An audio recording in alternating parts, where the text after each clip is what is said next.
ইদানিং আমরা হুট করেই কাউকে ভাইরাল বানিয়ে আকাশে তুলি, পরবর্তীতে আবার তাকেই আছাড় মেরে ফেলি মাটিতে। সেটা রানু মণ্ডল, ভুবন বাদ্যকার হোক কিংবা রাজুদার পকেট পরোটা।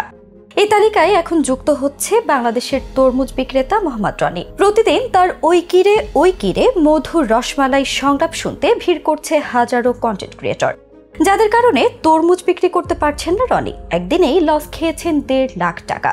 এরকমটা চলতে থাকলে আত্মহত্যার হুমকিও দিয়েছেন অসহায় এই তরমুজ বিক্রেতা। আসলে ঠিক কি ঘটছে এই তরমুজ বিক্রেতাকে ঘিরে, সেই সবকিছুর বিস্তারিত থাকছে আজকের এই ভিডিওতে। রাজধানীর কারওয়ান বাজার এলাকার তরমুজ বাজারে গেলে দেখা যায় বিক্রেতা রনিকে পঙ্গপালের মতো ঘিরে ধরেছে একদল কন্টেন্ট ক্রিয়েটর। সবার হাতে মোবাইল, সবাই রনিকে অনুরোধ করছে ওই কিরে মধু রসমালাই সংলাপটা দিতে। একবার নয়, দুইবার নয়, সারাদিনে বারবার রনিকে দিতে হচ্ছে এই সংলাপ। একদিকে সংলাপ দিতে দিতে ক্লান্ত রনি, অন্যদিকে পচে যাচ্ছে তার তরমুজ। ভিউজ ব্যবসায়ীদের কারণে হচ্ছে না রনির নিজের ব্যবসা, ক্রেতারা আসতে পারছেন না তার দোকানে। অসহায় ভাবে জানালেন 1.5 লাখ টাকার তরমুজ তিনি বিক্রি করতে পারেননি। রেগে মেগে এক পর্যায়ে রনি বললেন, এভাবে চলতে থাকলে নিজের গলায় নিজে ছুরি মেরে আত্মহত্যা করবেন। বিষয়টি নিয়ে সামাজিক যোগাযোগ মাধ্যমে একটি স্ট্যাটাস দিয়েছেন অভিনেতা শামীম হাসান সরকার। রোববার দিবাগত রাতে তিনি লিখেছেন, তরমুজ ব্যবসায়ীকে দিয়ে সবাই ফেসবুকে বা নিজের ব্র্যান্ডিং করে ডলার কামাইলো। অপরদিকে ওই তরমুজ ব্যবসায়ী নিজের তরমুজ বিক্রি করতে না পেরে কাঁদছে। তার 1.5 লাখ টাকার তরমুজ নষ্ট হয়ে যাচ্ছে। সেই ব্যবসায়ীকে ব্যবসা করতে দেওয়ার আহ্বান জানিয়ে শামীম লেখেন, ভাইরাল হওয়ার লোভই আলাদা,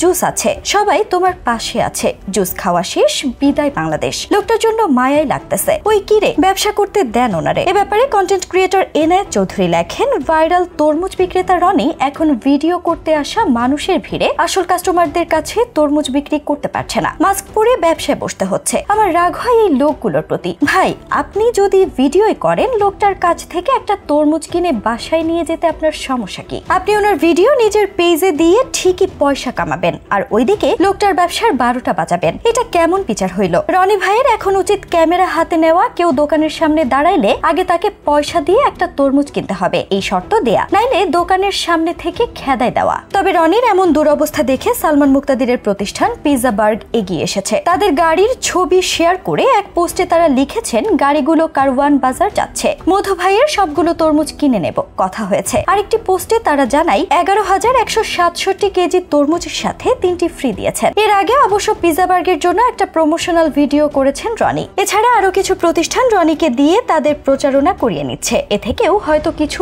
ইনকাম হচ্ছে রনির। তবে দিন শেষে তার আসল ব্যবসা হলো তরমুজ বিক্রি। এখানে ক্ষতিগ্রস্ত হলে তার সংসার চলবে না। তরমুজ বিক্রেতা রনিকে কেন্দ্র করে যেসব ভিউজ ব্যবসায়ীরা টাকা আদায় করে নিচ্ছে, তারা জানেও না নিজেদের অজান্তে রনির কত বড় ক্ষতি করছে। তারা এই রনিকে ভাইরাল করবে সাময়িক সময়ের জন্য, কিন্তু এরপর রনি না পারবে তার পূর্বের জীবনে ফিরে যেতে, না পারবে সামনে এগোতে। কারণ রনি কোনো পারফর্মার কিংবা আর্টিস্ট নয়। ওই এক ডায়লগে বরং মানুষ আরো বিরক্ত হয়ে যাবে কিছুদিন পর। রনিদের মতো গরিব দোকানিরা ক্রেতাদের আকৃষ্ট করার জন্য বিভিন্ন সংলাপ ব্যবহার করে নিজেদের পেট চালায়, কিন্তু সেগুলোকে ভাইরাল করে দিয়ে আমরা তাদের উপকার নয় বরং ক্ষতি করছি। তারা তাদের ভাইরাল পরবর্তী জীবনে আর সহজে অভ্যস্ত হতে পারবে না। তাই এদেরকে ভাইরাল না করে বরং তাদের মতোই থাকতে দেওয়া উচিত।